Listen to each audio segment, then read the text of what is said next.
Assalamualaikum warahmatullahi wabarakatuh.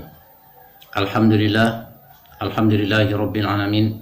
Wassalatu wassalamu ala asyrafil anbiya wal mursalin sayyidina wa maulana Muhammadin wa ala alihi wa sahbihi ajmain. Amma ba'du. Allahumma salli ala sayyidina Muhammad wa ala ali sayyidina Muhammad. Puja dan puji syukur kita panjatkan kehadirat Allah Subhanahu wa taala, yang mana sampai saat ini Allah Subhanahu wa taala masih mencurahkan nikmat sehat kepada kita, masih memanjangkan umur kita sehingga kita masih bisa bertatap muka dalam video ini.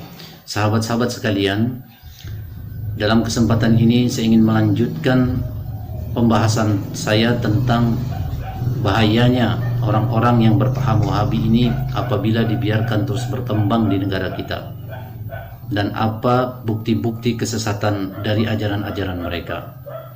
Namun sebelum kita masuk kepada pembahasan itu, terlebih dahulu saya ingin melakukan klarifikasi dari beberapa video saya yang telah lalu. Yang pertama, saya tampil di hadapan Anda semua membahas tentang orang-orang Wahabi ini bukan berarti ingin memecah belah umat, akan tetapi justru saya ingin mencegah terjadinya perpecahan umat yang lebih besar di masa-masa yang akan datang. Biasanya perpecahan itu dimulai dari dalam kehidupan rumah tangga, di mana seorang ayah tidak lagi sepaham dengan anak-anaknya, tidak sepaham lagi dengan istrinya, tidak sepaham lagi dengan tetangga-tetangganya. Padahal dulunya mereka hidup rukun, hidup tenang dan bahagia dalam beribadah. Namun setelah munculnya orang-orang yang berpaham Wahabi, yang menyebarkan ajaran ini bid'ah dan itu bid'ah, masyarakat awam menyangka bahwa apa yang mereka sampaikan itu betul. Padahal apa yang mereka sampaikan itu hanyalah sesat dan dapat menyesatkan orang banyak. Kemudian yang kedua, bagi sahabat-sahabat yang ingin tahu apa itu Wahabi, apa sejarahnya Wahabi itu, dan bagaimana ciri-ciri ajaran mereka, saya sampaikan saat ini bahwa saya bukan ahlinya untuk menjawab masalah itu. Jika sahabat-sahabat sekalian ingin lebih mendalami masalah Wahabi itu, maka silakan tonton orang-orang yang membahas masalah Wahabi itu, orang-orang yang sangat ahli seperti Kiai Haji Idrus Romli, Kiai Haji Abim Maulana Syarifuddin, Kiai Haji Bahauddin, atau yang lebih kita kenal dengan panggilan Gus Baha, Ustadz Somad, Ustadz Adi Hidayat, Habib Hussein, dan masih banyak lagi ustadz-ustadz yang sangat ahli berbicara masalah Wahabi itu. Silakan Anda tonton, silakan Anda simak penjelasan dari mereka. Sekali lagi saya sampaikan bahwa saya hanyalah orang awam yang pernah terjebak dalam paham itu. Akan tetapi dengan karunia Allah, saya telah dikeluarkan dari paham itu di tahun 2009 lalu. Saya turut prihatin terhadap umat baginda Nabi Muhammad SAW. Meskipun saya tidak ahli masalah sejarah Wahabi itu, akan tetapi saya sedikit mengerti dan sedikit punya pengalaman bagaimana suasana hati dan suasana pikiran mereka, dan bagaimana cara menghadapi mereka, baik berhadapan langsung maupun tidak langsung. Kita sebagai pengikut Ahlus Sunnah wal Jamaah harus berani mempertahankan keyakinan kita, meskipun kita tidak banyak menghafal dalil-dalil untuk melawan mereka.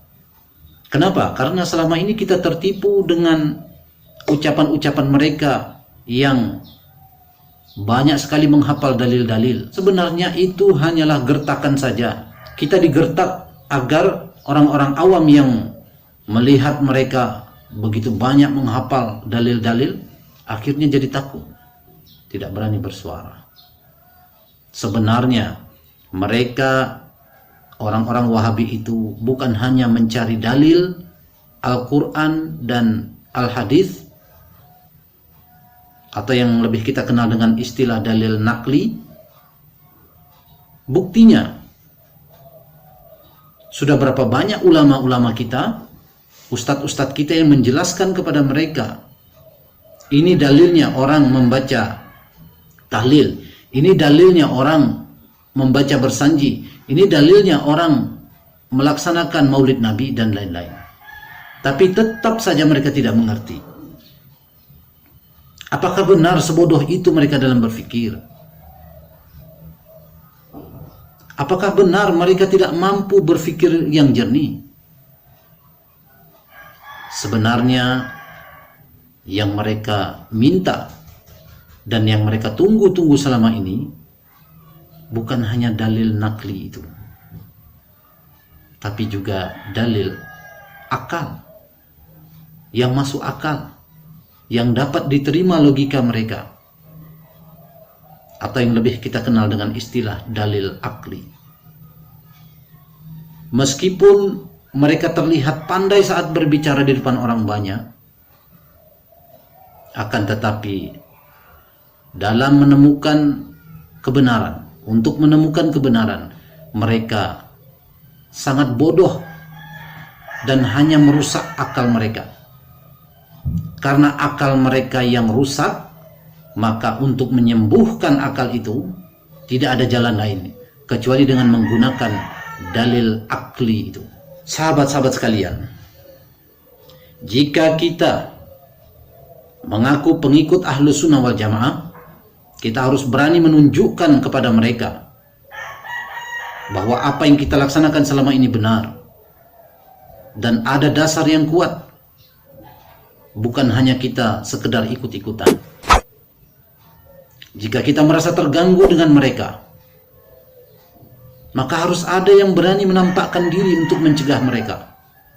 Jangan sampai kita hanya diam, jangan sampai kita hanya bersembunyi.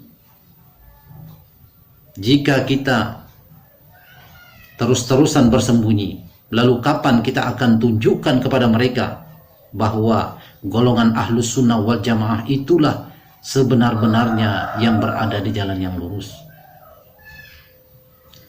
Siapa tahu dengan dakwah kita itu akan menjadi sebab hidayah bagi mereka. Minimal mereka mengurangi tuduhan-tuduhan terhadap orang lain yang mereka anggap berbuat bid'ah. Kemudian yang ketiga, meskipun orang-orang Wahabi itu tidak sepaham dengan kita, tetapi kita juga harus berani jujur mengakui kelebihan-kelebihan mereka. Karena tidak semua yang mereka ajarkan itu sesat. Tidak semua yang mereka sampaikan dalam ceramah-ceramah mereka, dalam kultum-kultum mereka, dalam khutbah-khutbah mereka itu salah. Contohnya, ketika mereka menyampaikan tentang ingat kematian, rajin menuntut ilmu, menyampaikan tentang kisah pengorbanan para sahabat dalam mendampingi Rasulullah saat berperang, itu bisa kita dengar dan bisa kita ambil sebanyak-banyaknya manfaat dari apa yang mereka sampaikan. Tapi ketika mereka sudah mulai membahas tentang ini bid'ah dan itu bid'ah, maka lebih baik kita menjauh dari mereka. Sebab itu hanya membuat kita nanti bermusuhan. Mereka punya dasar dan kita juga punya dasar. Yang jadi masalahnya adalah mereka sudah terbiasa dan mudah sekali membid'ahkan orang. Yang keempat, dalam menonton video saya mohon jangan dipotong-potong atau di skip. Tontonlah sampai habis agar tidak gagal paham. Tonton terus video saya, karena cepat atau lambat semuanya akan jelas terlihat apakah saya ini pengikut ajaran orang-orang Wahabi atau pengikut ajaran orang-orang Ahlus Sunnah wal Jamaah. Dan apakah maksud saya tampil dalam video seperti ini untuk memecah belah umat atau justru ingin menyatukan umat? Apalah artinya kita mengaku pengikut Ahlus Sunnah wal Jamaah. Tapi ketika golongan Ahlus Sunnah wal Jamaah merasa terganggu oleh orang-orang Wahabi yang selalu melontarkan tuduhan-tuduhan dusta, tidak ada di antara kita yang mau melawan mereka. Apakah kita lupa bahwa Rasulullah SAW sangat melarang kita mengganggu umat-umat di luar agama Islam?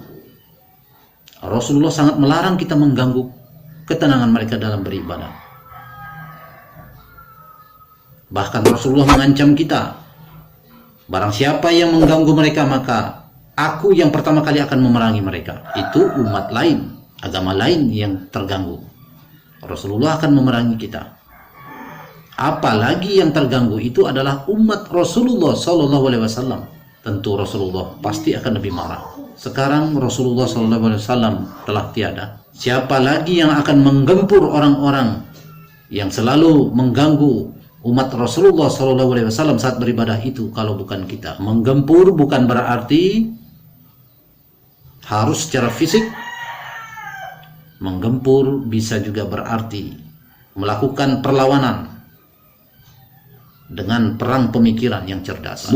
Itulah beberapa klarifikasi yang saya rasa cukup jelas dari video-video saya yang telah lalu. Assalamualaikum warahmatullahi wabarakatuh.